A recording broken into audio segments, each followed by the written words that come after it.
Welcome back to Metallurgists. I'm Chris Hood. Last week we talked about the first of the 4 C's, carat weight, and this week we're going to talk about the second of the 4 C's, which is colour. This is a white diamond certificate, so we're only talking about white colour gradings here, not fancy colour gradings. And in white diamonds, colour is described by an alphabetic scale going from D downwards to Z. So D is perfect white and Z is very low colour.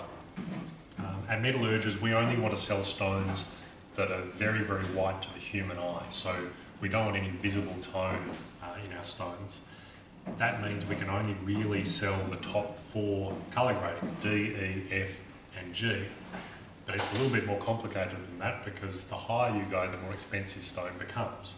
So we actually only focus ideally on G and F colour because E and D, while eye white to the human eye, attract quite a large premium price-wise, so they're not considered very good value for money.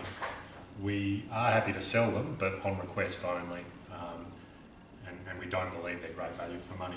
We have a very simple rule. It's called the rule of 75. The 75 relates to the weight of the stone, which is the first C, and it looks a little bit like this. So when a stone is below 75 points, we would like to sell a G colour stone, and when it is above 75 points, we would like to sell an F coloured stone.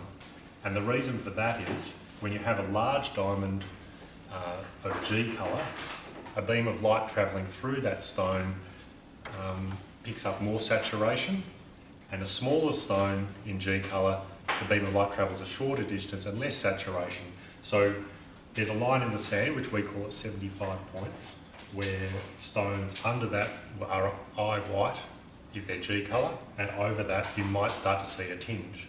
And we get rid of that fact by going up a colour grading to F in stones over 75 points. Colour is a very simple component of the 4 C's, as is the next one, which we'll discuss in the next video, clarity grading. Thank you.